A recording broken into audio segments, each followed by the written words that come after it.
സ്നേഹമുള്ള സഹോദരിമാർ,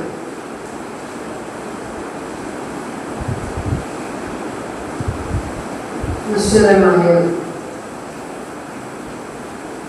ഈ ലോക ജീവിതത്തിലെ ഓരോ പോക്കുകൾക്കും വാക്കുകൾക്കും അള്ളാഹുവിന്റെ കോടതിയിൽ ഉത്തരം പറയേണ്ടിയിരിക്കുന്നു. നാളിതുവരെ സമ്പാദിച്ച സമ്പാദ്യങ്ങൾക്കോ സന്താനങ്ങൾക്കോ സ്നേഹബന്ധങ്ങൾക്കോ സ്ഥാനമാനങ്ങൾക്കോ സമൂഹങ്ങൾക്കോ സംഘടനകൾക്കോ സൽപ്പേരുകൾക്കോ അള്ളാഹുവിന്റെ കോടതിയിൽ നമ്മെ ചുമത്തുവാനോ നമ്മുടെ തെറ്റുകുറ്റങ്ങൾ ഏറ്റെടുക്കുവാനോ നമുക്ക് വേണ്ടി ശുപാർശ പറയുവാനോ സാധിക്കുകയില്ല എന്ന് സ്നേഹത്തിന്റെ ഭാഷയിൽ എന്നെ നിങ്ങളെയും ആദ്യമായി ഓർമ്മപ്പെടുത്തുകയും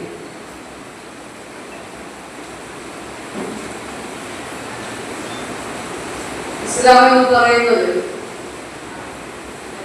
ശാന്തിയുടെയും സമാധാനത്തിന്റെയും മതമാണ്. അതിൽ നിന്നാണ് മുസ്ലിം എന്ന വാക്ക്. മുസ്ലിം എന്ന് പറയുന്നത് അള്ളാഹുവിന് പൂർണ്ണമായും കീഴ്പ്പെട്ട് ജീവിക്കുന്നവരെയാണ് മുസ്ലിം എന്ന് നാമകരണം ചെയ്യുന്നത്. ഒരാൾ യഥാർത്ഥ മുസ്ലിം ആവുന്നത് അയാളുടെ ജീവിതത്തിൽ വിശുദ്ധ ഖുർആൻ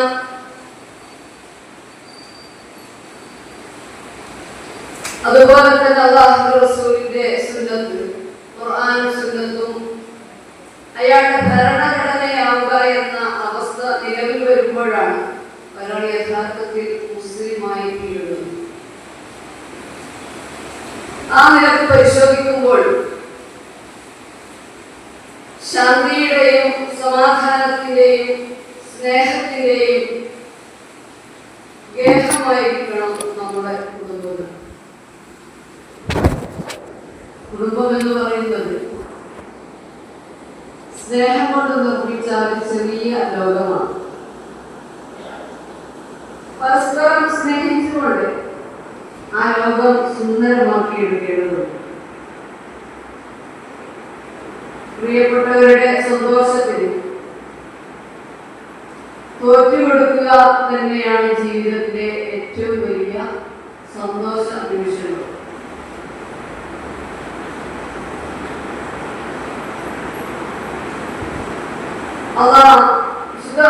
ഇസ്ലാം പഠിപ്പിക്കുന്നത് തന്നെ കുടുംബത്തിൽ സമാധാനം ഉണ്ടാകുവാനാണ്. പരസ്പര വിവാഹം തന്നെ ഇസ്ലാം നിശ്ചയിച്ചത്. ഖുർആൻ പഠിപ്പിച്ചത് അങ്ങനെയാണ്. പരസ്പരം ശാന്തി കണ്ടെത്താൻ വേണ്ടി, ഭാര്യയിൽ നിന്ന് ഭർത്താവിന് ശാന്തി കിട്ടാൻ വേണ്ടിയാണ് വിവാഹം എന്ന പ്രക്രിയ ഇസ്ലാം ഏൽപ്പിച്ചത്. കുടുംബത്തിൽ സമാധാനം ഉണ്ടാവണമെങ്കിൽ ഞാൻ നിങ്ങൾ വളർന്നുന്ന ഓരോരുത്തരും ശ്രദ്ധിക്കേണ്ട ഒന്നാണ്. സ്നേഹം കൊടുക്കുവാൻ, അത് വാങ്ങുവാൻ, അത് കൈമാറുവാൻ നമുക്ക് കഴിയും. അത് സ്നേഹത്തിലൂടെ, ആദരവിലൂടെ, ബഹുമാനത്തിലൂടെ, പരിഗണനയിലൂടെ നേടാൻ കഴിഞ്ഞാൽ ആ കുടുംബത്തിൽ സംബന്ധിച്ചിടത്തോളം ഇഹത്തിലും പരത്തിലും സന്തോഷമേ. ഈ കുടുംബത്തോടൊപ്പം തന്നെ സ്വർഗത്തിലെത്തണം എന്ന ചിന്തയായിരിക്കണം എന്റെയും നിങ്ങളുടെയും ഒക്കെ ജീവിതത്തിൽ ഉണ്ടാകുന്നത്. കുടുംബം എന്ന് പറയുന്നത് അല്ലാഹു സുബ്ഹാനഹു വ തആല നൽകിയ വലിയ ഒരു നിഅമത്താണ്. കൂടുമ്പോൾ ഇമ്പമുള്ളതെന്ന് അതിന്റെ വാക്കിനെ കുടുംബം, പരസ്പരം കുടുംബം സമാധാനത്തിന്റെ സ്നേഹത്തിന്റെ ഒരു ഉറവിടമായി മാറുന്ന ഒരെണ്ണം.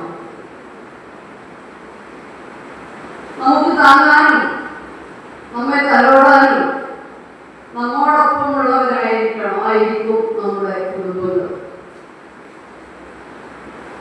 ഇസ്ലാമിക ജീവിതം നയിക്കുന്ന ഓരോ വിശ്വാസിക്കും കണ്ണിന്റെ കണ്ണു പോയാൽ ഉണ്ടാകുന്ന അവസ്ഥയായിരിക്കണം കുടുംബം എന്ന പ്രക്രിയയിലൂടെ. കണ്ണിന്റെ വില അറിയപ്പെടാൻ നിൽക്കുന്നതൊക്കെ നല്ലോണം കണ്ടു കാണാൻ കഴിയും. അപ്പോൾ ഇതില്ല അള്ളാഹു തന്ന ഏറ്റവും വലിയ ഞാമത്തായ കണ്ണിന്റെ അനുഗ്രഹത്തെ നമ്മൾ അത്രയ്ക്കത് വലുതായി കാണുന്നില്ല. അത് കാണാതിരുന്നോളണം കണ്ണിന്റെ വില അറിയാം. അതുപോലെയാണ് ഓരോ കുടുംബവും കുടുംബ ജീവിതത്തിന്റെ ആ കുടുംബം നഷ്ടപ്പെടുമ്പോഴാണ് അതിന്റെ വില അറിയുന്നത്. ഓരോ ബന്ധങ്ങളും ചേർത്ത് വെക്കാൻ നമുക്ക് സാധിക്കണം. അത് മുറിഞ്ഞു പോകാതിരിക്കാൻ പ്രത്യേകം ശ്രദ്ധിക്കുകയും ചെയ്യണം. അള്ളാഹുവിനോടുള്ള കരാർ ലംഘിക്കുകയും അള്ളാഹ് ചേർത്ത് വെക്കാൻ കൽപ്പിച്ച കാര്യങ്ങൾ മുറിക്കുകയും ഭൂമിയിൽ ഫസാദ് ഉണ്ടാക്കുകയും ചെയ്യുന്നവർ യഥാർത്ഥത്തിൽ വലിയ നഷ്ടത്തിലാണ് എന്ന് ഓർമ്മപ്പെടുത്തുന്ന ആയത്താണ് നിങ്ങൾക്ക് മുമ്പായി ഞാൻ ആമുഖമായി കൊടുക്കേണ്ടത്. അല്ലാഹു സുബ്ഹാനഹു വ തആല ഈ ലോകത്തുള്ള എല്ലാ പടപ്പുകളെയും വിളിച്ച് എല്ലാറ്റിനോടുമായി അള്ളാഹു അവരെയൊക്കെ മുമ്പിലിരുത്തിക്കൊണ്ട് പടച്ചറപ്പ് ചോദിച്ചു, നിങ്ങൾക്കൊക്കെ വല്ലതും പറയുവാനും ചോദിക്കുവാനും ഉണ്ടോ? എല്ലാ സൃഷ്ടികളെയും നിർത്തി റബ്ബ് ചോദിച്ച ചോദ്യത്തിന് കുടുംബം എന്ന കുടുംബ ബന്ധം എഴുന്നേറ്റ് നിന്നുകൊണ്ട് അള്ളാഹുവിനോട് ചോദിച്ചു, അല്ല അള്ളാഹുവേ, ഈ പടപ്പുകളിൽ എനിക്കുള്ള സ്ഥാനമുണ്ട്. നിന്റെ അടുത്ത് ഈ സൃഷ്ടിജാലങ്ങളുടെ കൂട്ടത്തിൽ കുടുംബബന്ധം ചോദിക്കുക, എനിക്ക് ഉള്ള സ്ഥാനം എന്താണ്? അള്ളാഹു കുടുംബബന്ധത്തിന് പുറത്ത് മറുപടി, നീയുമായുള്ള ബന്ധം ആർ മുറിച്ചു കളയുന്നുവോ അവരുമായുള്ള ബന്ധം ഞാൻ മുറിക്കുന്നതാണ്. നീയുമായുള്ള ബന്ധം ആർ വിച്ഛേദിക്കുന്നുവോ അവരുമായുള്ള ബന്ധം ഞാൻ വിച്ഛേദിച്ചു കളയുന്നതാണ്. അത്രയേറെ പവിത്രമാണ് കുടുംബ ബന്ധം എന്നാണ് നബി കരീം സല്ലല്ലാഹു അലൈഹി വസല്ലം പഠിപ്പിച്ചത്. അല്ലാഹ് ആ റഹ്മത്തിനോട് പറയും എന്ന് പഠിപ്പിച്ചത്. അതുകൊണ്ടാണ് പ്രവാചകൻ സല്ലല്ലാഹു അലൈഹി വസല്ലം പഠിപ്പിച്ചത്, ലാ യദ്ഖുലുൽ ജന്ന ഖാതിഉ റഹ്മി, കുടുംബബന്ധം മുറിക്കുന്നവൻ സ്വർഗത്തിൽ പ്രവേശിക്കുകയില്ല. നമുക്ക് പറയുന്ന ഹദീസാണ്. കുടുംബബന്ധം മുറിക്കുന്നവൻ സ്വർഗത്തിൽ പ്രവേശിക്കുകയില്ല. കുടുംബബന്ധം മുറിക്കുന്നവൻ യഥാർത്ഥത്തിൽ മുറിക്കുന്നത് അള്ളാഹുമായുള്ള ബന്ധമാണ്. അള്ളാഹുവിന്റെ കാരുണ്യം കരുതലും ലഭിക്കാവുന്ന മേഖലകൾ ആ വഴിയെ അടച്ചു കളയുകയാണ് കുടുംബബന്ധം മുറിക്കുന്നവൻ യഥാർത്ഥത്തിൽ ചെയ്തുകൊണ്ടിരിക്കുന്നത്. മറ്റു ജീവികളിൽ നിന്നും മനുഷ്യനെ വ്യത്യസ്തനാക്കുന്നതാണ് അവന്റെ വ്യവസ്ഥാപിതമായ കുടുംബം. എല്ലാ ജീവികളും പരസ്പരം ഇണകളായി ജീവിക്കുന്ന ആളുകളാണ്. പക്ഷേ ആ ജീവികൾക്കൊന്നും തന്നെ ഇസ്ലാമിന്റെ പോലെ ജീവിക്കണമെന്നില്ല. എന്തോ മനുഷ്യരെ പോലെയാണോ മറ്റു മൃഗങ്ങളൊക്കെ? അവർക്കൊക്കെ ഇണകളുണ്ട്, കുട്ടികളുണ്ട്, എല്ലാം ഉണ്ട്. പക്ഷെ അവർക്കൊന്നുമില്ല നമ്മളെ പോലെ വിവാഹം കഴിക്കുകയും അതുമായിട്ടുള്ള ആ കാര്യവുമായി മുന്നോട്ട് പോകുന്ന ഒരവസ്ഥയൊന്നുമില്ല. മനുഷ്യനെ സംബന്ധിച്ചിടത്തോളം അങ്ങനെയല്ല. അതുകൊണ്ട് അള്ളാഹു സൗദാശനം പഠിപ്പിച്ചില്ല. 4 തരം ബന്ധങ്ങളാണ് നമുക്കുള്ളത്. അതിലൊന്ന്, ഈ 4 ഒന്ന് മാത്രമേ മനുഷ്യൻ തെരഞ്ഞെടുക്കുവാനുള്ള സ്വാതന്ത്ര്യമായി അള്ളാഹു നിശ്ചയിച്ചിട്ടുള്ളൂ. ബാക്കി 3 നമ്മുടെ കൈകളിൽ ഒതുങ്ങുന്നതല്ല. ഒന്ന്, ഭാര്യാഭർത്തൃ ബന്ധമാണ്. രണ്ടാമത്തത് ഏറ്റവും മഹനീയമായ ബന്ധം മാതാപിതാക്കളുമായുള്ള ബന്ധം. മൂന്നാമത്തെ സന്താനങ്ങളുമായുള്ള ബന്ധം. നാലാമത്തെ സഹോദരി സഹോദരങ്ങളുമായുള്ള ബന്ധം. ഇതൊന്നും ഇതില്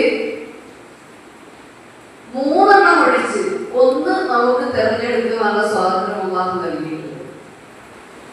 മാതാപിതാക്കളുമായുള്ള ബന്ധം. നമ്മുടെ ഉമ്മ ആരാവണം, നമ്മുടെ ഉപ്പ ആരാവണം, നമ്മുടെ മകൾ ആരായിരിക്കണം, മകൻ ആരായിരിക്കണം, നമ്മുടെ സഹോദരൻ ആരാവണം, സഹോദരി ആരാവണം എന്നൊന്നും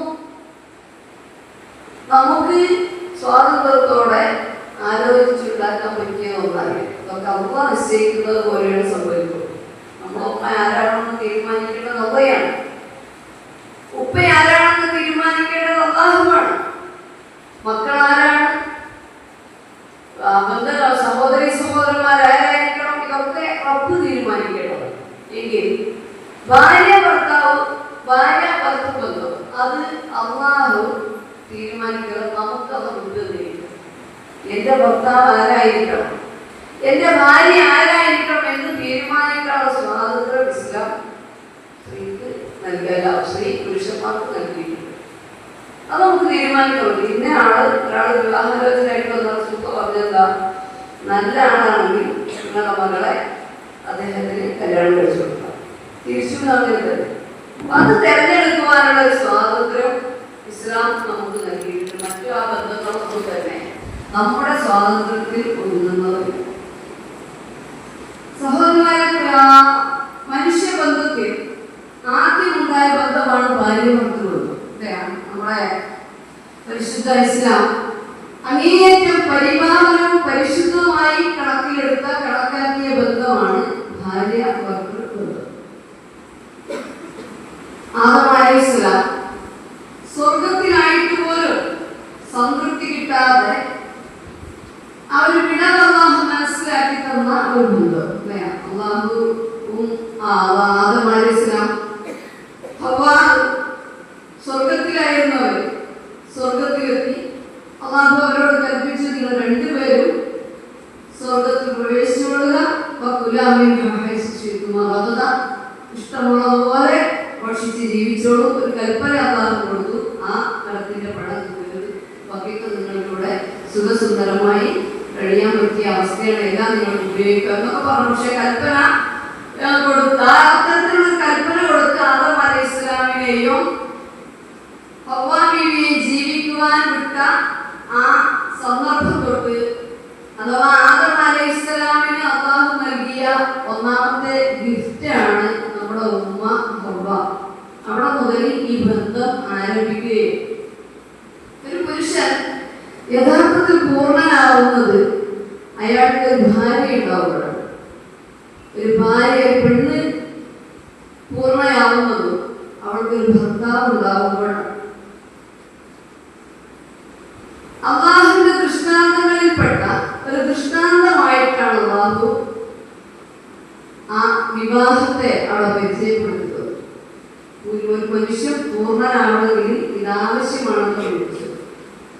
ومن آياته أن خلق لكم من أنفسكم أزواجا لتسكنوا إليها وجعل بينكم مودة ورحمة. ഖുർആൻ പരിചയപ്പെടുത്തി തന്നു. അല്ലാഹുവിന്റെ ദൃഷ്ടാന്തങ്ങളിൽപ്പെട്ട ദൃഷ്ടാന്തമാണത് വൈവാഹികം എന്നത്. അത് അല്ലാഹു അവന്റെ റസൂൽ കൽപ്പിച്ചതുപോലെയാണ് എങ്കിൽ ഇസ്ലാം പറഞ്ഞതുപോലെ വിശുദ്ധ ഖുർആൻ പഠിപ്പിച്ചതുപോലെ അവിടെ മവദ്ദത്തും റഹ്മത്തും ഉണ്ടായിക്കൊണ്ടേ. എങ്കിൽ ഇന്നത്തെ യുവ തലമുറയുടെ ചിന്താഗതി, അവർക്ക് വിവാഹം എന്ന് പറയുന്നത് തന്നെ, അവര് വിവാഹത്തെ കാണുന്നത് തന്നെ ആണിനാണോ പെണ്ണിനാണോ കൂടുതൽ ശക്തി, ആർക്കാണ് കൂടുതൽ കഴിവുള്ളത് എന്ന് പരിശോധിക്കാൻ വേണ്ടിയാണ് വിവാഹം എന്ന ഒരു സമ്പ്രദായത്തെ അവർ കണ്ടുകൊണ്ടിരിക്കുന്നത്. റബ്ബ് നിശ്ചയിച്ചത് അങ്ങനെയാണ്. പടച്ചവൻ നിശ്ചയിച്ചത് പുരുഷനെ സ്ത്രീയുടെ മേൽനോട്ടക്കാരനായിട്ട് തന്നെയാണ്. സ്ത്രീക്ക് കഴിവുണ്ടെങ്കിൽ പോലും വിശുദ്ധ ഇസ്ലാം പഠിപ്പിച്ചത് സ്ത്രീയുടെ ഒരുപടി മുൻപന്തിയിലാണ് പുരുഷനുള്ളത്. അതുകൊണ്ടാണ് പുരുഷനെ സംബന്ധിച്ചിടത്തോളം ഇസ്ലാം ഏൽപ്പിച്ചത് സ്ത്രീയെ സംരക്ഷിക്കുവാനും അക്രമങ്ങളിൽ നിന്ന് പുറമേ നിന്ന് വരുന്ന അക്രമങ്ങളെ തടുത്തു നിർത്തേണ്ട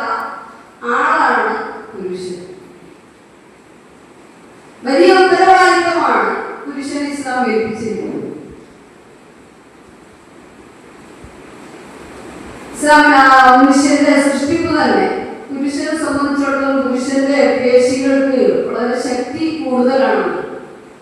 സ്ത്രീകളാണെങ്കിൽ അത് വളരെ മാർദ്ദവമുള്ളതാണ്. അതുകൊണ്ട് തന്നെ അള്ളാഹു ആണിനെ ഏൽപ്പിച്ചിരിക്കുന്നത് സംരക്ഷണം എന്ന ഒരു ഉത്തരവാദിത്വമാണ്. പുറമെ നിന്ന് വരുന്ന അക്രമങ്ങളെ പ്രതിരോധിക്കുവാൻ, തന്റെ കുടുംബങ്ങളെ എന്തിൽ നിന്നും ഏത് അപകടങ്ങളിൽ നിന്നും രക്ഷിക്കുവാനും ചെയ്യുക എന്നത് ആണിന്റെ ഉത്തരവാദിത്വമായിട്ടാണ് ഇസ്ലാം പഠിക്കുന്നത്. എന്നാൽ സ്ത്രീയെ സംബന്ധിച്ചിടത്തോളം അള്ളാഹു ഏൽപ്പിച്ചത് മക്കളെ വളർത്തുക, അവരെ ചേർത്ത് പിടിക്കുക, അവർക്ക് എന്താണ് കാരുണ്യമെന്ന് പഠിപ്പിച്ചു കൊടുക്കുക, എന്താണ് വാത്സല്യമെന്ന് പഠിപ്പിച്ചു കൊടുക്കുക, അവരെ ആണായിരുന്നാലും പെണ്ണായിരുന്നാലും നല്ല ആളുകളായി വളർത്തിക്കൊണ്ടുവരിക എന്ന ഭാരിച്ച ഉത്തരവാദിത്വമാണ് സ്ത്രീയെ അള്ളാഹു ഏൽപ്പിച്ചിരിക്കുന്നത്. പറഞ്ഞു വന്നത്, വിവാഹം എന്നത് സ്ത്രീയും പുരുഷനും ഉണ്ടാകുമ്പോഴാണ് ഇത് പൂർണ്ണമാകുന്നത്. അത് വിവാഹത്തിലൂടെ സാധ്യമാവുകയുള്ളൂ. അത് അത്രമേൽ പവിത്രമാണ്.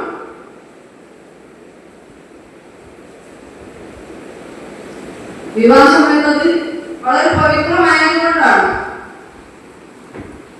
പ്രവാചക സല്ലല്ലാഹു അലൈഹി വസല്ലം പഠിപ്പിക്കുന്ന ഒരു ഹദീസ് ഉണ്ട്. പിശാചിന് ഏറ്റവും വെറുപ്പുള്ള സംഗതിയാണ് വൈവാഹിക ജീവിതമെന്ന്.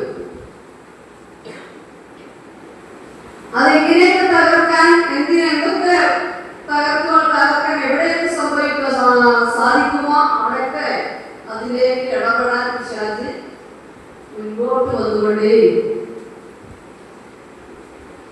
പിശാചുകൾ എല്ലാ വൈകുന്നേരങ്ങളിലും അവരുടെ നേതാവിന്റെ അടുക്കൽ, അർശിന്റെ അടുക്കൽ വന്ന് കൂടുകയും അവർ അന്ന് ചെയ്ത കാര്യങ്ങളൊക്കെ നേതാവിനുമായി ചർച്ച ചെയ്യുകയും ചെയ്യുമെന്നാണ് ഹദീസിൽ പഠിപ്പിക്കുന്നത്.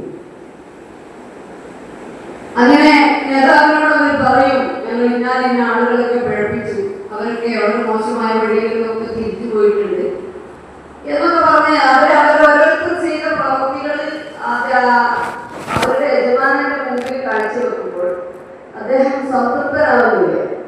ഇത്രയൊക്കെ എളുപ്പം അവരോട് ചെയ്യാൻ പറ്റിയത് എന്ന് പറയുന്ന സമയത്ത് കൂട്ടത്തിൽ ഇബ്ലീസ് എഴുന്നേറ്റ് നിന്നോട് പറയുന്നത്, ഞാൻ ഇന്ന ആളുകളുടെ വിവാഹ ജീവിതം തകർത്തിട്ടപ്പോൾ വരുന്നത്, ഭാര്യയും ഭർത്താവിനെയും തമ്മിൽ തെറ്റിച്ച് അവരെ രണ്ടുപേരെ രണ്ട് വഴിയിലേക്ക് ആക്കിയിട്ടാണ് ഞാൻ വന്നതെന്ന് പറയുമ്പോൾ അവരുടെ നേതാവ് പറയുമത്ര, അതാ ഇവനാണ്, നീയാണ് എൻ്റെ യഥാർത്ഥ സുഹൃത്ത്, എന്റെ ഏറ്റവും വലിയ കൂട്ടുകാരൻ നീയാണ്. കാരണം അവരെ രണ്ടുപേരെ ഇസ്ലാം ഏറ്റവും സ്നേഹമെന്ന് പഠിപ്പിക്കുന്ന, ഏറ്റവും പവിത്രമെന്ന് പഠിപ്പിക്കുന്ന ആ ബന്ധത്തെ തകർത്ത് കളയുക എന്നതാണ് പിശാചിന്റെ ഏറ്റവും വലിയ ഇഷ്ടം.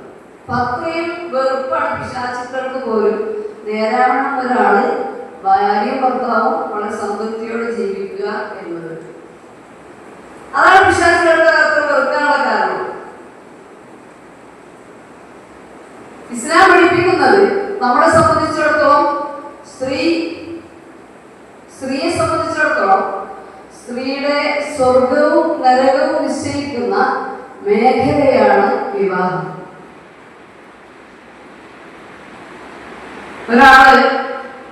ഒരു സ്ത്രീ കല്യാണം കഴിഞ്ഞത് മുതൽ അവളുടെ സ്വർഗ നരകങ്ങൾ നിശ്ചയിക്കപ്പെടുന്നു എന്ന് പറഞ്ഞാൽ ഭർത്താവുമായുള്ള അവളുടെ ഇടപെടലിലൂടെ, അദ്ദേഹത്തിനോടുള്ള ബാധ്യതാ നിർവഹണത്തിലൂടെയാണ് സ്വർഗവും നരകവും നിശ്ചയിക്കപ്പെടുന്നത്. നമുക്ക് നിങ്ങൾ വിവാഹപ്രായം എത്തിയ എത്രയോ പെൺമക്കൾ നമ്മുടെ വീടുകളിൽ ഉണ്ടാകും. ഏതെങ്കിലും ഉമ്മമാര് അവരുടെ കല്യാണ സമയത്ത്, നാളെ കല്യാണമാണ്, എൻ്റെ മകൾക്ക് കൊടുക്കേണ്ടുന്ന ഉപദേശങ്ങളുടെ കൂട്ടത്തിൽ ഭർത്താവിനോട് ഇങ്ങനെയൊക്കെയാണ് മോളെ പെരുമാറേണ്ടത് എന്ന് പഠിപ്പിക്കാറുണ്ടോ? വളരെ ചുരുങ്ങിയ ആളുകളൊക്കെ ചെയ്യുള്ളൂ. നമ്മൾ പഠിപ്പിക്കും ചായ ഉണ്ടാക്കാനും ഭക്ഷണം ഉണ്ടാക്കാനൊക്കെ അറിയാത്ത കാര്യങ്ങളൊക്കെ വളരെ പെട്ടെന്ന് പഠിച്ചിരിക്കണം. അന്യന്റെ വീട്ടിൽ പോവുകയല്ലേ, അതൊന്നും സ്വർഗത്തെ നഷ്ടപ്പെടുത്തുന്ന കാര്യമില്ല. മറിച്ച് വിവാഹത്തിന്റെ റസൂൽ കരീം സല്ലല്ലാഹു അലൈഹി വസല്ലമയുടെ സന്നിധിയിലേക്ക് വിവാഹപ്രായമെത്തിയ കുട്ടി കയറിയോ. അവർ കടന്നു വന്നിട്ട് റസൂലുള്ളാഹി സ്വല്ലല്ലാഹു അലൈഹി വസല്ലമയോട് ചോദിച്ചു, അല്ലാഹുവിന്റെ പ്രവാചകരെ, എന്റെ വിവാഹമാണ് നാളെ ഞാൻ പുതുമണവാട്ടിയായി ഇറങ്ങുകയാണ്. എനിക്ക് ഈ ജീവിതത്തിലുള്ള കടമയും കടപ്പാടും ഒന്ന് വിശദീകരിച്ചു തന്നാൽ. റസൂലുള്ളാഹി സ്വല്ലല്ലാഹു അലൈഹി വസല്ലം ആ കുട്ടിക്ക് അഗൗരവമേറിയ കാര്യങ്ങൾ ചുരുക്കത്തിൽ പറഞ്ഞു കൊടുത്തു. മോളെ, നിന്റെ ഭർത്താവ് ഏതെങ്കിലും ഒരു സമയത്ത് ബോധരഹിതനായി നിലത്തു വീണു എന്ന് സങ്കല്പിക്കുക. അദ്ദേഹത്തിന്റെ മൂക്കിൽ നിന്ന് ഇങ്ങനെ ചോര ഒഴുകുന്നുണ്ട്. അത് നീ നിലത്ത് കിടന്ന് നക്കി കുടിച്ചാൽ പോലും നിനക്ക് ആ ഭർത്താവിനോടുള്ള കടമകള് ബാധ്യത തീർന്നു പോകുകയെന്ന് പ്രവാചകൻ സല്ലല്ലാഹു അലൈഹി വസല്ലം പഠിപ്പിച്ചു. എത്രമാത്രം ഉണ്ട് എന്ന് പഠിപ്പിച്ചെടുത്തു. മറ്റൊരു ഹദീസ് റസൂലുള്ളാഹി സ്വല്ലല്ലാഹു അലൈഹി വസല്ലം പഠിപ്പിച്ചത്, തന്റെ പരിഭാവനമായ മുഖം കൊണ്ട് അദ്ദേഹത്തിന്റെ മേലുള്ള കാലിലുള്ള പൊടി തട്ടിക്കളഞ്ഞാൽ പോലും ആ ബാധ്യത തീർന്നു പോകുന്നില്ല. അത്രയും വളരെ വിലപ്പെട്ടതാണ് ആ വൈവാഹിക ജീവിതം. അത് തകർന്നു പോകാതിരിക്കാനാണ് നമ്മൾ ശ്രദ്ധിക്കേണ്ടത്. കുടുംബബന്ധത്തിൽ പ്രശ്നങ്ങളും പ്രയാസങ്ങളും പ്രതിസന്ധികളും എല്ലാം ഉണ്ടാവും. അതൊക്കെ തരണം ചെയ്ത് മുന്നോട്ട് പോകുമ്പോഴാണ് സ്നേഹമുള്ള, മഹത്വത്തുള്ള, റഹ്മത്തുള്ള കുടുംബബന്ധമായി മാറും. നമുക്ക് നിങ്ങൾ യഥാർത്ഥത്തിൽ കല്യാണം കഴിച്ച അല്ലാഹുവിന്റെ റസൂലും പഠിപ്പിച്ച രൂപത്തിലുള്ള വിവാഹമാണെങ്കിൽ മാത്രമാണ് ആ വിവാഹത്തിൽ എന്തുള്ളത്? മഹത്വത്തും റഹ്മത്തും ഉള്ളത്. അല്ലാത്തതിലൊന്നും അത് കാണാൻ പറ്റില്ല. ചെറിയൊരു പിളക്കം ഉണ്ടാകുമ്പോഴേക്കും അത് അവസാനിക്കുന്നിടത്ത്, വിവാഹം തന്നെ അവസാനിക്കുന്നിടത്ത് എത്തിപ്പോകും. എന്താ കാരണം അറിയോ? മഹത്വത്തുമില്ല, റഹ്മത്തുമില്ല. അള്ളാഹ് നിശ്ചയിച്ച സ്നേഹമോ കാരുണ്യമോ അതിലുണ്ടാവുകയില്ല. മറിച്ച് ഭാര്യാഭർത്താക്കന്മാരിൽ പിണങ്ങുന്നതോടും സ്നേഹം കൂടുകയേ ചെയ്യുള്ളൂ. ഇസ്ലാം അംഗീകരിച്ച രൂപത്തിലാണ് വിവാഹിതരായി. അല്ലാഹുവിന്റെ റസൂല് വളരെ ചുരുക്കി ഒന്ന സമയം ചുരുക്കി പറഞ്ഞു. പ്രവാചകൻ സല്ലല്ലാഹു അലൈഹി വസല്ലം മദീന നിവാസികളിലെ പ്രതിനിധിയായിക്കൊണ്ട് സ്ത്രീ കടന്നു വന്നു. റസൂലുള്ളാഹിന്റെ അടുക്കലേക്ക് വരിക. അവർ പരസ്പരം സംശയങ്ങൾ കൈമാറാനും ചോദിക്കാനും അത് പഠിക്കാനും ഒക്കെ പ്രവാചകരുടെ അടുക്കൽ എത്തുമായിരുന്നു. റസൂലുള്ളാഹിന്റെ സ്വഹാബികളൊക്കെ പ്രവാചകന്റെ മാസങ്ങളിൽ അവർ പങ്കെടുക്കുമായിരുന്നു. ഇപ്പൊ മദീനയിലുള്ള സ്ത്രീകളുടെ പ്രതിനിധിയായിട്ട് ഒരു സ്ത്രീ കടന്നു വന്നിട്ട് റസൂലുള്ളാഹി സ്വല്ലല്ലാഹു അലൈഹി വസല്ലമയോട് ചോദിച്ചു, അല്ലാഹുവിന്റെ റസൂലേ, ഈ ജിഹാദ് ചെയ്യുന്ന വിഷയത്തിൽ ഇസ്ലാമിലെ ജിഹാദിന്റെ കൂലിയൊക്കെ അവർ മനസ്സിലാക്കിയതാ. സ്വർഗമൊക്കെ അതിന് പ്രതിഫലമില്ല. അതുകൊണ്ട് ജിഹാദിന് ക്ഷണിക്കപ്പെടുമ്പോൾ നിങ്ങൾ പുരുഷന്മാർ മാത്രമാണോ ക്ഷണിക്കുന്നത്? അവർ പോകുന്ന സ്വർഗത്തിലേക്ക് ഞങ്ങൾക്ക് പോവേണ്ടതല്ലേ എന്ന് ചോദിക്കുന്ന സ്ത്രീയോട് നബി കരീം സല്ലല്ലാഹു അലൈഹി വസല്ലം പഠിപ്പിച്ചു കൊടുത്തത്, അബിയഗീ മൻ ലഖീതി മിനൻ നിസാഇ അന്ന ത്വാഅത സൗജി വഅതിറാഫ ബിഹഖിഹി അലൈഹി ദാലിക. സ്വഹാബികളിൽ ആ സ്ത്രീക്ക് അല്ലാഹുവിന്റെ റസൂൽ പഠിപ്പിച്ചു, നീ തിരിച്ചു പോകുന്ന സമയത്ത് മദീന നിവാസികളായ സകല സ്ത്രീകൾക്കും നീ പറഞ്ഞു കൊടുക്കണം, ജിഹാദിന്റെ കൂലി അവർക്ക് വീട്ടിലിരുന്ന് ലഭിക്കും. എങ്ങനെയെന്നറിയോ?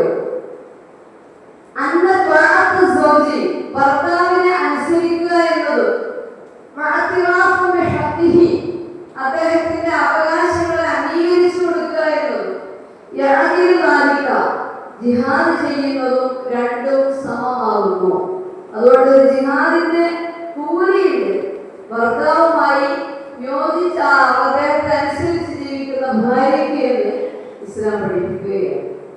പുരുഷന് സ്ത്രീ പരസ്പരം വസ്ത്രമാണെന്ന് ഇസ്ലാം പഠിപ്പിച്ചു. രഹസ്യങ്ങൾ സൂക്ഷിച്ചു വെക്കാൻ കഴിയുന്നവരായിരിക്കണം ഭാര്യയും ഭർത്താവും. ഭാര്യയുടെ രഹസ്യവും ഭർത്താവിന്റെ രഹസ്യവും അങ്ങോട്ടും ഇങ്ങോട്ടും പുറമുകളോട് അറിയുന്ന ആ രൂപത്തിലുള്ള സംസാരമോ പ്രവൃത്തിയോ അവർ രണ്ടുപേരിൽ നിന്നുണ്ടാവാൻ പാടില്ല. വസ്ത്രമാണെന്ന് ഖുർആൻ പഠിപ്പിച്ചത് എന്തിനാ? നമ്മൾ വസ്ത്രം ധരിക്കുന്നത് നമ്മുടെ ശരീരത്തിനുള്ളിലുള്ള മുറിവുകളോ വ്രണങ്ങളോ ഒന്നും മുറിയൊന്നും കാണാതിരിക്കുക. ഉള്ളിലുണ്ടെങ്കിലും അത് തീരില്ല. വസ്ത്രം എടുത്തതുകൊണ്ട് കാണുന്നില്ല. നല്ലോണം ചെറുകുറി പിടിച്ച ഒരാള് ശരീരത്തിന് ഇഷ്ടംപോലുണ്ട്. പക്ഷെ അത് അപ്പോഴേ കാര്യം മറ്റുള്ളവർ കാണുള്ളൂ, നമ്മുടെ ഡ്രസ്സ് അഴിക്കുമ്പോഴുള്ളൂ. ഇതേപോലെ എന്ത് ന്യൂനതകൾ മറച്ചു വെക്കാൻ കഴിയണം ഭാര്യക്കും ഭർത്താവിനും പരസ്പരം മറച്ചു വെക്കാൻ കഴിയും. മറച്ചു വെച്ചുകൊണ്ട് ജീവിക്കുന്ന ആളുകളായിരിക്കണം അവർ. വ്യക്തിത്വത്തെ, നമ്മുടെ വ്യക്തിത്വം നമ്മൾ വസ്ത്രം ധരിച്ചു കൊടുത്തത് മര്യാദയുടെ വസ്ത്രം ധരിച്ചുകൊണ്ടായിരിക്കും. എന്താണ് മര്യാദ? മറ്റുള്ളവരൊന്നും അറിയിക്കാത്ത, നമ്മുടെ ന്യൂനതകൾ നമ്മൾ തന്നെ പരിഹരിക്കുന്ന ഒരവസ്ഥയിലേക്ക് എത്തിപ്പെടും. കഷ്ടതകളും ബുദ്ധിമുട്ടുകളും പ്രയാസങ്ങളും ഒക്കെ ഉണ്ടാവുമ്പോഴും അവിടെ ഭാര്യ ഭർത്താവിനും ഭർത്താവ് ഭാര്യയ്ക്കും തണലുമായി നിൽക്കുന്നവരായിരിക്കണം. മറ്റുള്ളവരെ നോക്കി എപ്പോഴും നമുക്ക് സംതൃപ്തി വരാതിരിക്കുന്നത് എപ്പോഴാണല്ലോ ഈ വായിച്ച ജീവിതത്തിൽ. മറ്റുള്ളവരെ നോക്കുമ്പോൾ മറ്റുള്ളവർ ഇന്ന അറിയാണ്ട് അവരുടെ ഭർത്താവ് അവൻ എത്ര നല്ല മനുഷ്യനാണ്, ഭാര്യയ്ക്ക് എന്തിനാ ചെയ്തു കൊടുക്കുന്നു, നമ്മൾ എത്ര ഭർത്താവ് എനിക്ക് അങ്ങനെയൊന്നും ചെയ്തു തരുന്നില്ല, ഇങ്ങനെ താരതമ്യം ചെയ്യുമ്പോഴാണ് ജീവിതത്തിൽ സമാധാനം ഉണ്ടാവുന്നത്. താരതമ്യം ചെയ്യുമ്പോഴാണ് ജീവിതത്തിൽ സമാധാനം ഉണ്ടാവുന്നത്. കാരണം മറ്റുള്ളവർക്ക് എപ്പോഴും നമ്മുടെ ജീവിതം നമ്മളിലേക്ക് നോക്കാതെ മറ്റുള്ളവരിലേക്ക് നോക്കുകയാണ്. അവരിലേക്ക് നോക്കുമ്പോൾ അവരുടെ ഉയർച്ച കാണുമ്പോൾ നമ്മൾ ഒന്നുമില്ല എന്ന് തോന്നിപ്പോവുക. അതുകൊണ്ടായിരിക്കും പ്രവാചകൻ സ്വർഗ്ഗാസിനോട് പഠിപ്പിച്ചല്ലോ ഈ വിഷയത്തിൽ അല്ലെങ്കിൽ പോയി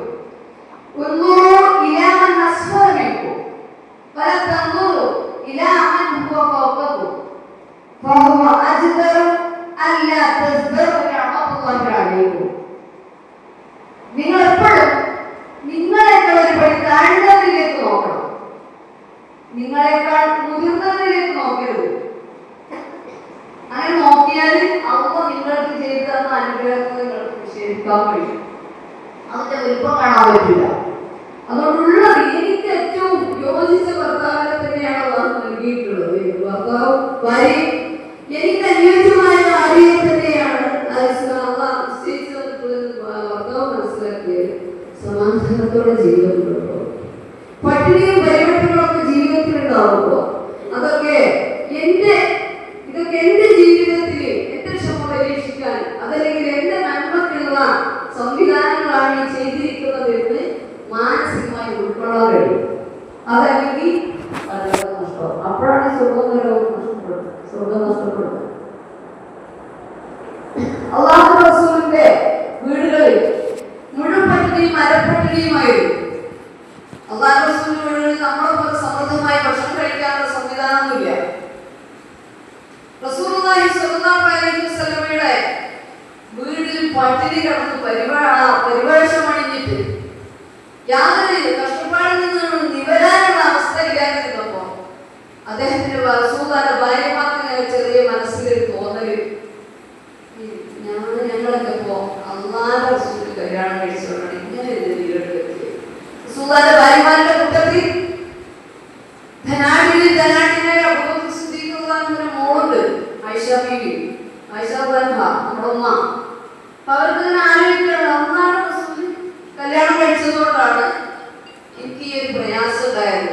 ആയിഷ ബീവി മാത്രം മറ്റു ഭാര്യമാർക്ക് ആലോചിക്കാം, കഞ്ഞിയില്ല, ചോറില്ല, ഒരു ഈത്തപ്പഴം പോലും കഴിക്കാനില്ലാതെ വയറൊട്ടി ആകെ വിശന്ന് നിൽക്കുമ്പോ അവർക്ക് തോന്നിപ്പോയതാണ് റസൂൽ കല്യാണം കഴിക്കേണ്ടിയിരുന്നല്ലോ. നമ്മൾക്കും അങ്ങനെ തോന്നാം, അല്ലേ?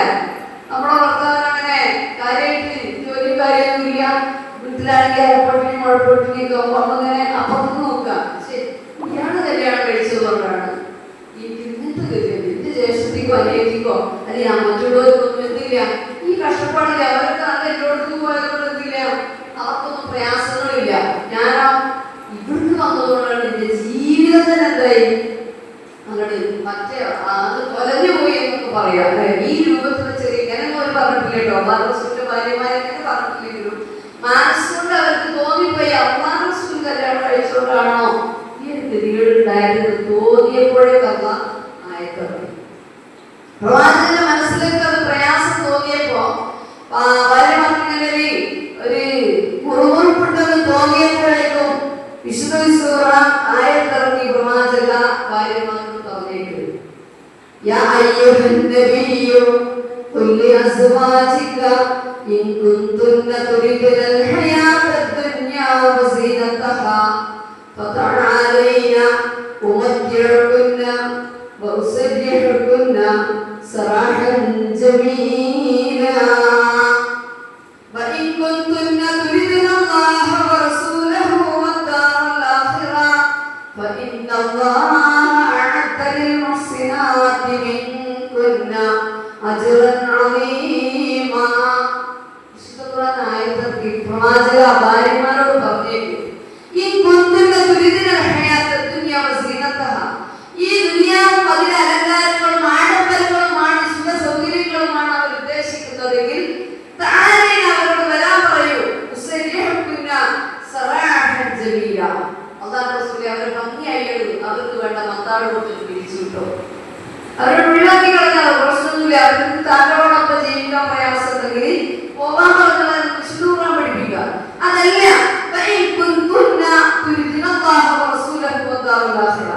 അല്ലാഹുവിനെയും അവന്റെ റസൂലിനെയും പരലോകത്തിലെ വീടുമാണ് അവരുടെ ഭവനവുമാണ് സ്വർഗവുമാണ് അവരുടെ ലക്ഷ്യമെങ്കിൽ അവർക്ക് പറഞ്ഞു കൊടുക്കുക. അല്ലാഹു സദ്വൃത്തരായ സ്ത്രീകൾക്ക്, നിങ്ങളിൽ നിന്നുള്ള സദ്വൃത്തരായ സ്ത്രീകൾക്ക് തയ്യാറാക്കിയിട്ടുള്ള സ്വർഗം അവിടെയുണ്ട് എന്ന സന്തോഷ വാർത്ത അവർക്ക് അറിയിച്ചു കൊടുക്കുക. ഇത് കേട്ടപ്പോ അല്ലാഹു റസൂലിന്റെ ഭാര്യമാരൊക്കെ പറഞ്ഞു, അല്ലാഹു റസൂലേ, ഞങ്ങൾക്ക് അല്ലാഹു മതി, അല്ലാഹുവിന്റെ റസൂൽ മതി, പരലോകത്തിലെ വീട് മതി, ദുനിയാവ് ഞങ്ങൾക്ക് പ്രശ്നമല്ല. എന്ത് കഷ്ടപ്പാട് സഹിക്കാൻ അവർ തയ്യാറായി. ഈ ഒരു തരത്തിൽ നമ്മളായി വരണം. എന്തും സഹിക്കാൻ ആ ജീവിതത്തിൽ എന്തുണ്ടായാലും അതിന് താങ്ങും തണലുമായിട്ട് പരസ്പരം ഒത്ത് ജീവിക്കുകയാണെങ്കിൽ സംതൃപ്തിയായ കുടുംബമായിട്ട് കുടുംബം മാറും. ഇല്ലെങ്കിൽ എപ്പോഴും അവിടെ സ്വസ്ഥത ഉണ്ടാവില്ല, പരസ്പരം സമാധാനം ഉണ്ടാവില്ല. എന്തിനും കുറ്റവും കുറവും കണ്ടുപിടിച്ചുകൊണ്ടിരുന്നാല് സമാധാനം കണ്ടെത്താൻ അവർക്ക് കഴിയുകയില്ല. അവിടെയാണ് നമ്മുടെ സ്വർഗവും നഷ്ടപ്പെടലും നരകത്തിൽ എത്തിപ്പെടുന്നത്. അല്ലാഹുവിന്റെ റസൂൽ സ്വഹാബികളോട് പറഞ്ഞു, സ്വഹാബി വനിതകളോട് പറഞ്ഞു, എനിക്ക് സ്വർഗവും നരകവും കാണിക്കപ്പെടും. മിഅ്റാജിന്റെ രാത്രിയിൽ അല്ലാഹുവിന്റെ റസൂലിന് സ്വർഗവും നരകവും കാണിക്കപ്പെട്ടപ്പോൾ സ്വർഗത്തിലേക്ക് നരകത്തിലേക്ക് നോക്കിയപ്പോൾ അതിന് അധികവും കണ്ടത് സ്ത്രീകളെ. സ്വഹാബി വനിതകളോട് ചോദിച്ചു, റസൂലേ, സ്ത്രീകളായ നിങ്ങളെയാണ് കണ്ടതെന്ന് ചോദിച്ചു. പറഞ്ഞപ്പോ ഞങ്ങളെ പോലെയുള്ള സ്ത്രീകളോ, എന്താണ് കാരണം എന്ന് ചോദിച്ചപ്പോ റസൂലുള്ളാഹി സ്വല്ലല്ലാഹു അലൈഹി വസല്ലം അവർ പറഞ്ഞു കൊടുത്തു, 2 കാരണങ്ങൾ കൊണ്ടാണ് സ്ത്രീ നരകത്തിൽ പോകുന്നത്. യക്ഫുർനൽ അശീറത, ഭർത്താവിനോട് നന്ദികേട് കാണിക്കും എന്ന് പറഞ്ഞപ്പോ സ്വഹാബികളോട് ചോദിച്ചു, അല്ല റസൂലേ, എങ്ങനെയാണ് ഭർത്താവിനോട് നന്ദികേട് കാണിക്കുക എന്ന് പറഞ്ഞാൽ റസൂൽ കരീം സ്വല്ലല്ലാഹു അലൈഹി വസല്ലം വിശദീകരിച്ചു കൊടുത്തു. ലൗ അഹ്സൻത ഇലാ ഇഹ്ദാഹുന്ന ദഹ്റ ثم رأت منك شيئا قالت ما رأيت منك خيرا قط. നീ ഒരു കാര്യം മുഴുവൻ നിന്റെ ഭാര്യയ്ക്ക് നന്മ ചെയ്തു കൊടുത്തിട്ട് എന്തെങ്കിലും ചെറിയ നീരസം നിന്നിൽ നിന്ന് അവൾക്ക് അനുഭവപ്പെട്ടാൽ, അഥവാ നീ കൊണ്ടുവരാൻ ആവശ്യപ്പെട്ട കാര്യത്തിന് എന്തെങ്കിലും ഒരു പോരായ്മ സംഭവിച്ചാൽ അവൾ പറയും, അല്ലെങ്കിൽ ഇപ്പൊ ഇത്രയും കാലം നിങ്ങളൊപ്പം ജീവിച്ചിട്ട് നിങ്ങൾ എനിക്ക് എന്നാ ഒരു നല്ല ചെയ്തെന്ന് പറയും. വളരെ നിസ്സാരമായിട്ട് പറയുന്നൊരു വാക്ക്. ഇത്രയും കാലം നിങ്ങളൊപ്പം ജീവിച്ചപ്പോ നിങ്ങൾ പറയുന്നു നിങ്ങളിൽ നിന്ന് ഞാൻ തീരെ നന്മ കണ്ടിട്ടില്ല എന്ന് ആ സ്ത്രീ പറയും. ആ വാക്ക് മതി ആ സ്ത്രീക്ക് നരകത്തിൽ പോകാനാണ് അല്ലാഹുവിന്റെ റസൂൽ. നമ്മൾ തമാശിക്കുമ്പോൾ തമാശിക്കെങ്കിലും അങ്ങനെ പറഞ്ഞാൽ അത് നരകത്തിലേക്കുള്ള ഒരു വഴിയായിട്ട് ഏർപ്പെടുത്തും എന്നാണ് അല്ലാഹുവിന്റെ റസൂൽ പഠിപ്പിച്ചത്. ക്ഷമയും സഹനവുമുള്ള ആളുകളായി ഭാര്യമാരും സ്ത്രീകൾ മാറിയിരിക്കണം. പൊട്ടിത്തെറിയും ബഹളങ്ങളൊക്കെ ഉണ്ടാകുമ്പോഴാണ് ആ കുടുംബബന്ധത്തിൽ ശിഥിലമായി പോകുന്നത്. അതില്ലാതെ ഇതിനെ പ്രത്യേകം ശ്രദ്ധിക്കേണ്ടത് നമ്മളാണ്. അതേപോലെ തന്നെ അത് വളരെ പൂർണ്ണമായി ശ്രദ്ധിച്ചെങ്കിലേ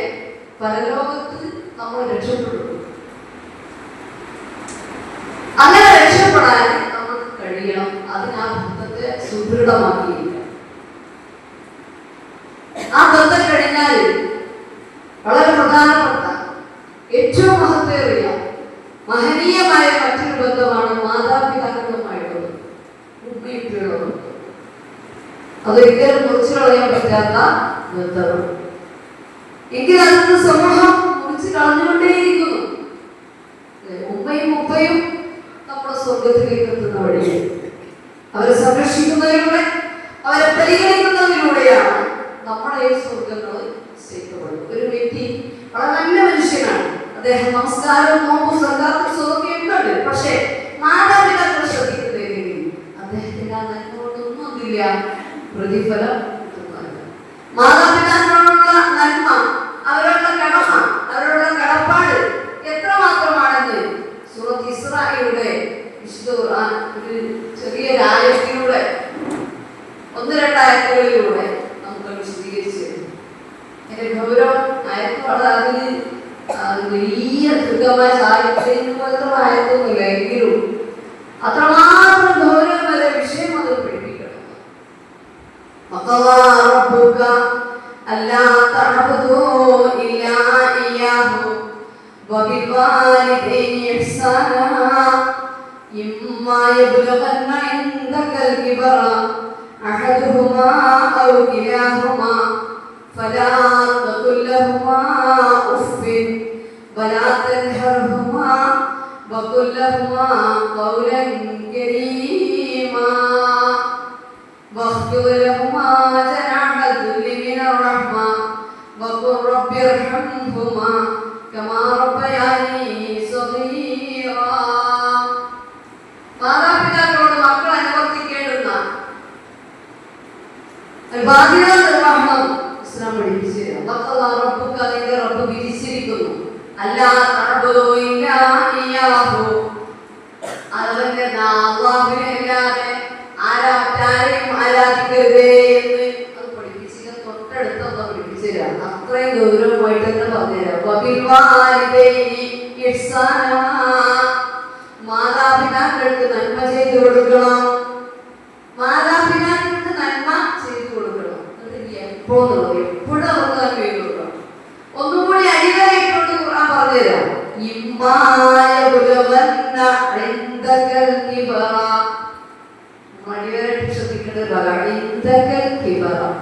നിന്റെ അടുക്കൽ വെച്ച്, നിന്റെ വീട്ടിൽ വെച്ച് നിന്റെ മാതാപിതാക്കളിൽ ഒരാൾക്കോ അതല്ല രണ്ടുപേർക്കുമോ വാർദ്ധക്യം എത്തിക്കഴിഞ്ഞാൽ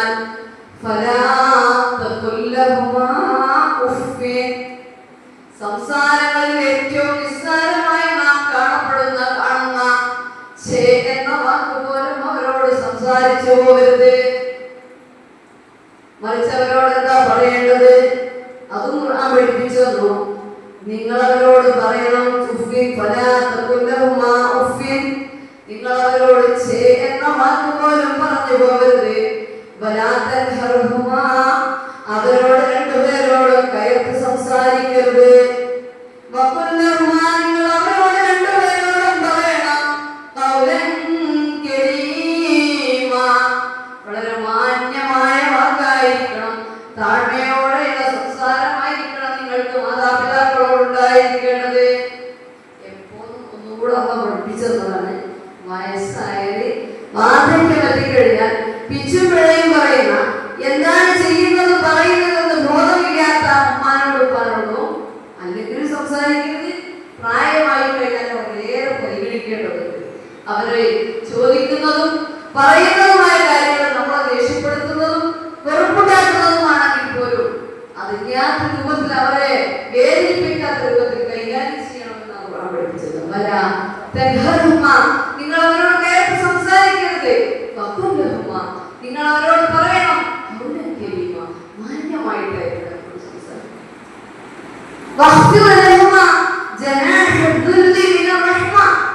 കാരുണ്യത്തിന്റെ നിറവുടങ്ങാറുന്ന ചിറകുകൾ നിങ്ങൾ മാതാപിതാക്കൾക്ക് വേണ്ടിയാണ് താഴ്ത്തിക്കൊടുക്കുന്നത്. നിങ്ങളുടെ അടുത്ത് എപ്പോഴും അവർക്ക് എന്തു പറയാനുള്ള സ്വാതന്ത്ര്യമായിട്ട് നിങ്ങൾ അത് താഴ്ന്നു കൊടുക്കണം. ഇന്നത്തെ സമൂഹത്തിൽ പരിശോധിച്ച സഹോദരന്മാരെ, മാതാപിതാക്കളുടെ ഒരു ഭാരമാണ് മക്കൾ.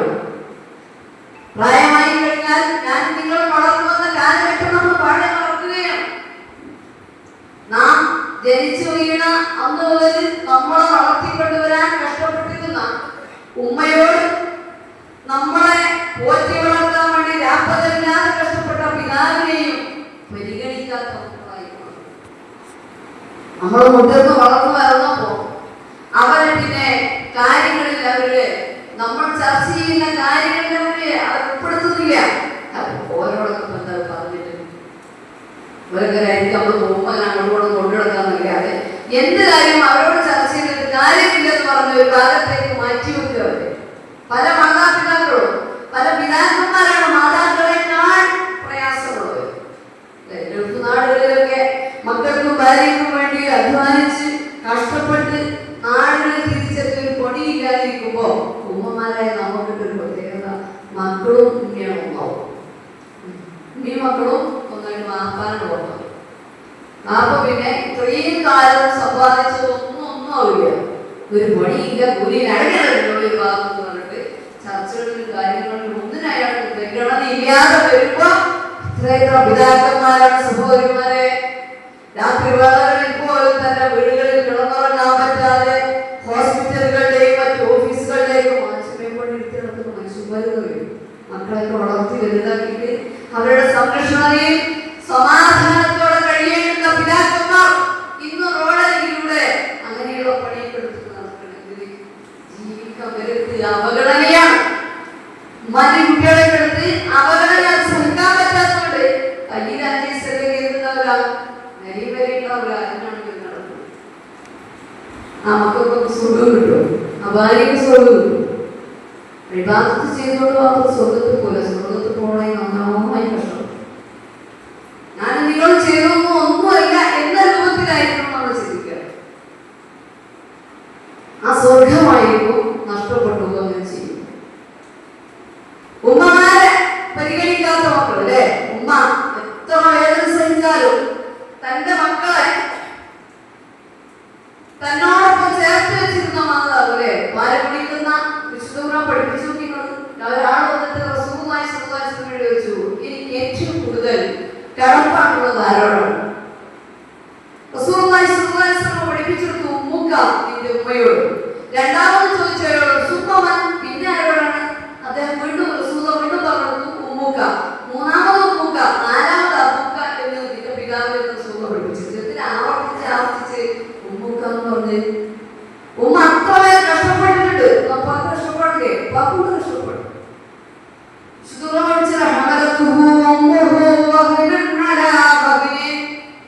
പ്രയാസത്തിന്മേൽ പ്രയാസം സഹിച്ചുകൊണ്ടാണ് നിന്റെ ഉമ്മ നിന്നെ ഗർഭം ചുമന്നത്.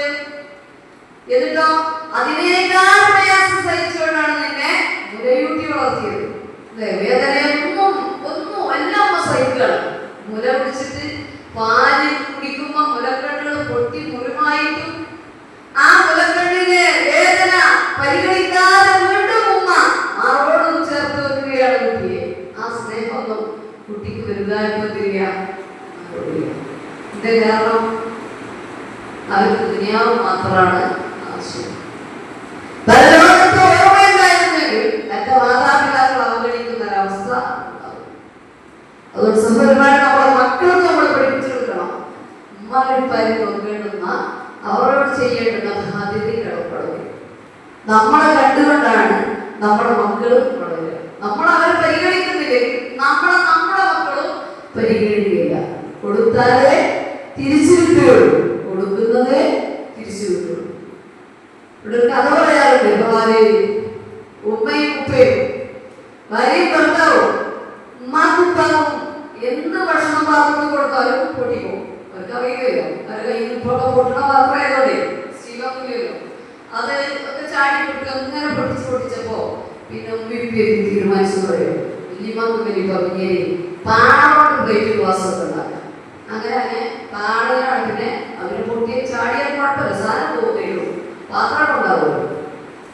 അങ്ങനെ കൊടുക്കണത് ചെറിയ കുട്ടികൾക്ക് കാണുക. വലിയമാക്കും വലിയപ്പാക്കും കൊടുത്ത പാത്രം ഗ്ലാസ്സൊക്കെ ഒരിക്കൽ ആ കുട്ടിയോട് ഞാൻ മുറ്റത്ത് എല്ലാം പാടൊക്കെ പൊറുക്കി കൊണ്ടിട്ട് ഗ്ലാസ് ആയിട്ട് പ്ലേറ്റ് ആയിട്ട് ഇഷ്ടംപോലെ ഉണ്ടാക്കിയിട്ടുണ്ട്. അപ്പൊ ഉമ്മ ഇപ്പം ചോദിച്ചത് എന്റെ മക്കളെ എന്തൊന്നും ചെയ്യുന്നത്? അത് ഞങ്ങളെ നിങ്ങൾ വലിയമാക്കും വലിയപ്പാക്കും കൊടുത്ത പാടപ്ലേറ്റും ഗ്ലാസ്സൊക്കെ അതുപോലത്തെ പാടം സ്വന്തം പ്രായമായപ്പോഴേക്ക് കുട്ടികളിപ്പോ തന്നെ ഉണ്ടാക്കി പഠിച്ചിരിക്കാണ്. നമ്മളത് കണ്ടിട്ടാണ് എന്ത് പഠിച്ച് കുട്ടികൾ പഠിച്ചു വന്നത്. അതുകൊണ്ട് സഹോദരന്മാരെ പ്രത്യേകം ശ്രദ്ധിക്കാൻ മാതാപിതാക്കളെ ഒരിക്കലും വേദനിപ്പിക്കരുത്. വേദനിച്ചാൽ സ്വർഗം ഉണ്ടാവില്ല.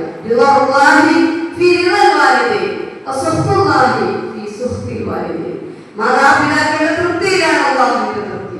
മാതാപിതാക്കളുടെ കോപത്തിലാണ് അല്ലാഹുവിന്റെ കോപം. ഉമ്മയും ഉപ്പയും നമ്മോട് കോപിഷ്ഠരാണ് എങ്കിൽ സ്വർഗം നമുക്ക് നിശ്ചിതമാണ്.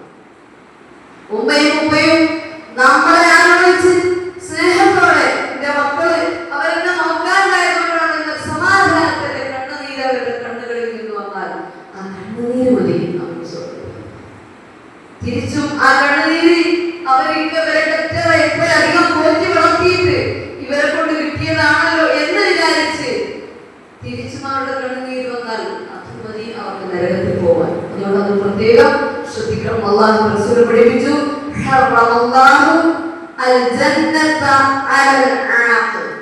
മാതാപിതാക്കളെ ദ്രോഹിക്കുന്ന മക്കൾക്ക് അല്ലാഹു സ്വർഗം നിശ്ചിതമാക്കിയിരിക്കുന്നു. മറ്റൊരു ബന്ധമാണ് മക്കളുമായുള്ള ബന്ധം. മക്കളെ വളരെ നല്ല രൂപത്തിൽ വളർത്തിക്കൊണ്ടുവരാൻ ഏറ്റവും കൂടുതൽ ശ്രദ്ധിക്കേണ്ടവരാണ് മാതാപിതാക്കൾ, പ്രത്യേകിച്ച് ഉമ്മ. ഒരു കവി പറഞ്ഞല്ലോ,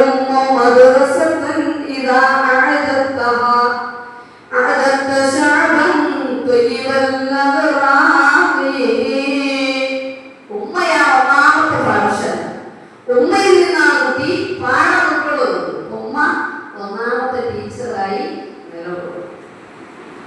നമ്മുടെ മക്കളെ ചെറുപ്പം മുതൽ തന്നെ ഇസ്ലാമിക അന്തരീക്ഷത്തിലൂടെ വളർത്തിക്കൊണ്ട് അതിനാര് ശ്രദ്ധിക്കണം? ആദ്യം ഉമ്മ ശ്രദ്ധിക്കണം. ഉമ്മ ശ്രദ്ധിക്കുമ്പോഴാണ് മക്കൾ വന്നത്. നമ്മൾ കൃത്യമായി നമസ്കരിക്കുന്ന മാതാക്കളായിരിക്കണം എങ്കിൽ നമ്മുടെ മക്കള് നമസ്കാരം അവരെ നമ്മൾ തഹജ്ജുദ് നമസ്കരിക്കുന്ന അതായത് നമ്മൾ സുന്നത്തുള്ള പ്രവാസികളൊക്കെ എടുക്കുന്ന ഒരു കുട്ടിയാണെങ്കിൽ നമ്മുടെ മക്കള് പറഞ്ഞെങ്കിലും വിളിക്കാൻ ശ്രമിച്ചു. വിശുദ്ധ പാരായണം ചെയ്യുന്നവരായിരിക്കണം. അപ്പൊ അതിനും അറിയാവുന്നതാണ്. നമ്മൾ എങ്ങനെയാണോ അങ്ങനെയായിരിക്കും അവർ വളർന്നത്. അവരെ ഇസ്ലാമിക അന്തരീക്ഷത്തിലൂടെ വളർത്തി കൊണ്ടുവരികയാണെങ്കിൽ ആ മക്കളാണ് നമ്മളെ പരലോകത്ത് തണലുമായി നമുക്കുണ്ടാവുന്നത്. മക്കൾക്ക് റസൂൽ കരീം സ്വല്ലല്ലാഹു അലൈഹി വസല്ലം പഠിപ്പിച്ചു, മാനഹല വാലിദ് വലദഹു ബിനഹി അഫ്ളല മിൻ അദബിൻ ഹസൻ. ഒരു ഉമ്മാക്കും ഒരു ഉപ്പാക്കും ഒരു കുട്ടിക്ക് കൊടുക്കാൻ പറ്റിയ ഏറ്റവും വലിയ സമ്മാനം നല്ല സംസ്കരണത്തോടെ അവരെ വളർത്തിക്കൊണ്ടുവരിക, സംസ്കാര സമ്പന്നരായിട്ട് അവരെ വളർത്തിക്കൊണ്ടുവരിക. ഉമ്മയും ഉപ്പിമാരെ സംസ്കാരം പഠിപ്പിച്ചിട്ടില്ലെങ്കിൽ കാലം ആ മക്കളെ സംസ്കാരം പഠിപ്പിക്കും. കാലം പിന്നെ പഠിപ്പിക്കുക. കാലം എങ്ങനെയായിരിക്കും പഠിപ്പിക്കുക? മോദിയതുപോലെ അവർ ജീവിച്ചു. മല്ലു അദ്ദീബ് വാലിദഹു അദ്ബഹൽ ലൈലു വന്നഹാറു. ഉമ്മയും ഉപ്പയും അവർക്ക് അതവ് പഠിപ്പിച്ചിട്ടില്ലെങ്കിൽ കാലം പാരാത്രിയും പകലും അവരെ സംസ്കാരം പഠിപ്പിച്ചുകൊണ്ടിരിക്കും. അവർ തോന്നിയതുപോലെ ജീവിച്ചുകൊണ്ടിരിക്കും. അതുകൊണ്ട് അല്ലാഹുവിനോട് എപ്പോഴും പ്രാർത്ഥിക്കണം, അല്ലാഹുവേ ഇബ്രാഹിം നബി അലൈഹിസ്സലാമിന്റെ മക്കളെ പോലെ പിതാവേ അറുക്കണമെന്ന സ്വപ്നം, മകനെ അറുക്കണമെന്ന സ്വപ്നം കണ്ടപ്പോൾ തന്റെ മകനെ വിളിച്ചാവശ്യപ്പെട്ടു, മോനെ നിങ്ങൾ അറുക്കണമെന്ന് അല്ലാഹുവിന്റെ കൽപ്പനയിട്ടെന്ന് പറഞ്ഞപ്പോൾ ക്ഷമാശീലനായിട്ടുണ്ട്. എന്നെ വേണമെങ്കിൽ അറുത്തോളം അള്ളാന്റെ കൽപ്പന ധിക്കരിക്കേണ്ടതില്ല, ക്ഷമാശീലനിൽ എന്നെ നിങ്ങൾക്ക് കാണാമെന്ന് പറഞ്ഞ ഇസ്മാഈലിനെ പോലെയുള്ള മക്കളുണ്ടാകാൻ പ്രാർത്ഥിക്കുകയും നൂഹ് നബി അലൈഹിസ്സലാമിന്റെ മകനുണ്ടല്ലോ മാതാപിതാക്കളെ നബിയെ ധിക്കരിച്ചു പോയ അത്തരം മക്കളിൽ നിന്ന് അല്ലാഹുവിനോട് രക്ഷ തേടുകയും ചെയ്തുകൊണ്ടിരിക്കും. പഠിച്ചവനെ നൂഹ് നബിയുടെ മക്കളെ പോലെയുള്ള മക്കളാക്കാതെ ഇബ്രാഹിം അലൈഹിസ്സലാമിന്റെ യാക്കൂബ് നബി അലൈഹിസ്സലാമിന്റെ മക്കളെ പോലെയുള്ള മക്കളെയാണ് പഠിച്ചവനെ പ്രദാനം ചെയ്യേണ്ടതെന്ന് പഠിച്ചവനോട് പ്രാർത്ഥിച്ചു. അങ്ങനെയാണ് ആ പരലോകത്ത് ഈ മക്കളുമായി ആ മാതാപിതാക്കൾ ഒതുങ്ങും. ആ നല്ല മക്കളെ നല്ല മാതാപിതാക്കൾ ഉമ്മയും ഉപ്പയും നല്ല സംസ്കാര സമ്പന്നതയോടെ മക്കളെ വളർത്തിയിട്ടുണ്ടെങ്കിൽ അവരെ അല്ലാഹു ഉമ്മയിപ്പോഴുള്ള സ്വർഗത്തിലേക്ക് അവരെ എത്തിക്കും. അതുപോലെ തന്നെയാണ് സഹോദരി സഹോദരികൾ. ഇന്ന് എത്ര ബന്ധങ്ങളാണ് മുറിഞ്ഞുകൊണ്ടിരിക്കുന്നത്. എന്തിന്റെ വലിയ നിസ്സാരം ഒരു സ്വത്ത് തർക്കത്തിന്റെ പേര് അല്ലേ?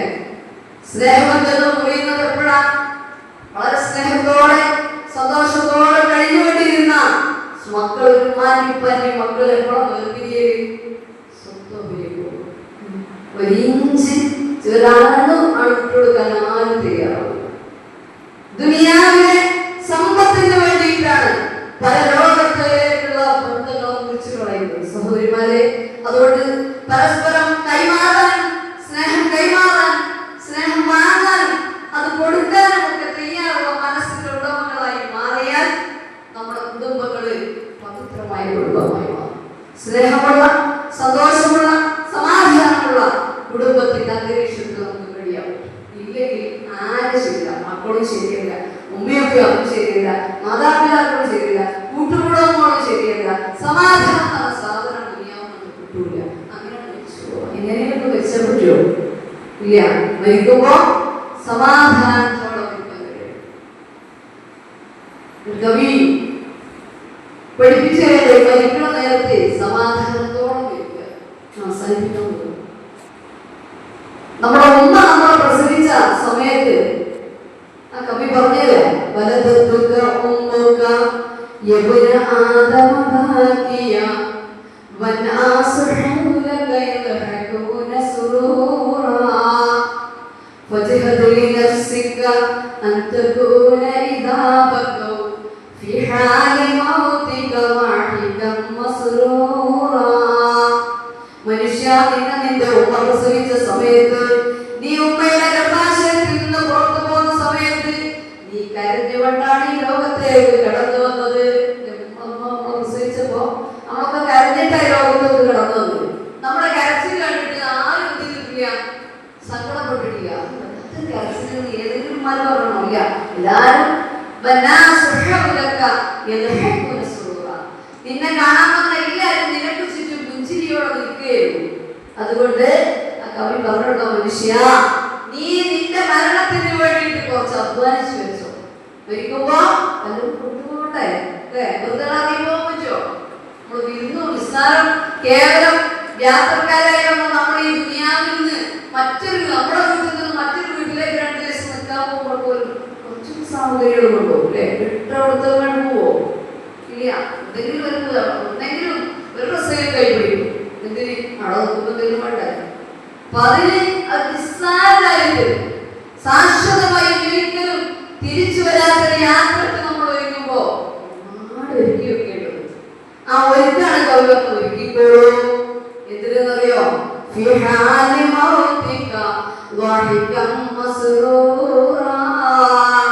നിന്റെ മരണസമയത്ത് നിനക്ക് പുഞ്ചിരിയോടെ മരിക്കാൻ പറ്റും. നീ മരിക്കുന്ന സമയത്ത് ഈ ചിരിച്ചിരുന്ന മക്കളും ഉമ്മമാരും കുട്ടികുടുംബങ്ങളൊക്കെ നിന്റെ മയ്യത്ത് വിട്ടു ഇങ്ങനെ എടുക്കുമ്പോ കരയും. സങ്കടത്തോടെ എല്ലാവരും കരയും. ആ കരയുമ്പോ മയ്യത്ത് പോണ്ട രംഗമാണ് കവി പറഞ്ഞത്. നീ വളരെ സമാധാനത്തോടെ പുഞ്ചിരിയോടെ, അവര് കരഞ്ഞോട്ടെ, നീ കരഞ്ഞപ്പോൾ ചിരിക്കില്ലായിരുന്നോ? അവര് കരയുമ്പോ നീ ചിരിച്ചുകൊണ്ട് സന്തോഷത്തോടെ സമാധാനത്തോടെ ഈ ലോകത്തിനോട് വിട പറയാൻ കഴിയണം. സമാധാനത്തോടെ ഈ ലോകത്തോട് വിട പറയാൻ സഹോദരിമാരെ, കുടുംബങ്ങളെ സ്നേഹമുള്ള, സന്തോഷമുള്ള, സമാധാനമുള്ള ഗേഹങ്ങളായി മാറ്റാൻ ശ്രമിക്കുക. സർവശക്തനായ അല്ലാഹു അതിനുള്ള തൗഫീഖ് നൽകി